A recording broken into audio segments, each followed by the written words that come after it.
সুপ্রিয় দর্শকবৃন্দ, আসসালামু আলাইকুম। আমি ডক্টর মোহাম্মদ মুসা খান। আজকে আলোচনা করব ফ্রিকুয়েন্ট ইউরিনেশন বা ঘন ঘন প্রস্রাব নিয়ে।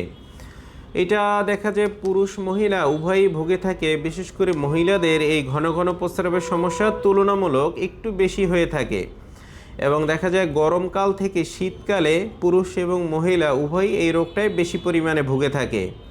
তো দর্শক, এই ফ্রিকুয়েন্ট ইউরিনেশন বা ঘন ঘন প্রস্রাব হওয়ার পিছনে কিছু কারণ রয়েছে।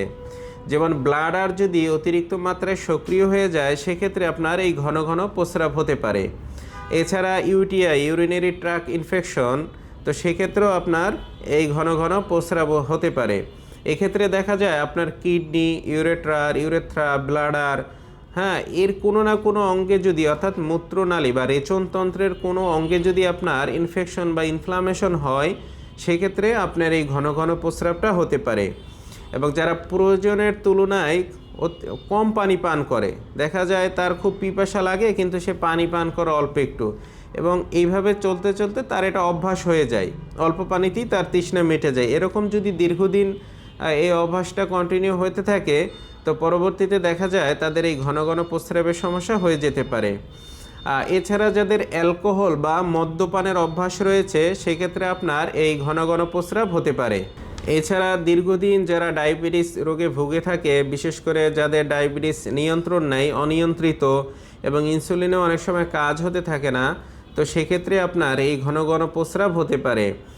এছাড়া যারা ক্যাফিন জাতীয় খাবার বেশি গ্রহণ করে থাকে, সেক্ষেত্রে আপনার এই ঘন ঘন প্রস্রাব হতে পারে। এছাড়া ভিটামিন সি জাতীয় খাবার যারা বেশি গ্রহণ করে থাকে, সেক্ষেত্রে আপনার ঘন ঘন প্রস্রাব হতে পারে। আবার দেখা যায় কি, যারা গর্ভাবস্থার শুরুতে অনেক সময় এই ঘন ঘন প্রস্রাব আসে, এবং গর্ভাবস্থার শেষেও ঘন ঘন প্রস্রাব হতে পারে, তবে এটা ভয়ের কিছু নাই, ডেলিভারি হওয়ার পরে আবার এটা ঠিক হয়ে যায়। আবার দেখা যায় যাদের পুরুষের ক্ষেত্রে প্রোস্টেটের এনলার্জ বা প্রোস্টেট কেন্দ্রিক কোনো সমস্যা হলে আপনার এই ঘন ঘন প্রস্রাব হতে পারে, অথবা পেলভিক রিজনে যদি কোনো সমস্যা হয়, সেক্ষেত্রেও আপনার ঘন ঘন প্রস্রাব হতে পারে। এছাড়া যদি আপনার হরমোনাল কোনো ইনব্যালেন্স দেখা দেয়, সেক্ষেত্রে আপনার এই ঘন ঘন প্রস্রাব হতে পারে। কিছু ওষুধের পার্শ্ব প্রতিক্রিয়ার কারণেও আপনার ঘন ঘন প্রস্রাব হতে পারে। তো দর্শক, এই ঘন ঘন প্রস্রাব একটা বিরক্তিকর অবস্থা, এবং এই ঘন ঘন প্রস্রাবের হোমিওপ্যাথিতে খুব ভালো চিকিৎসা রয়েছে।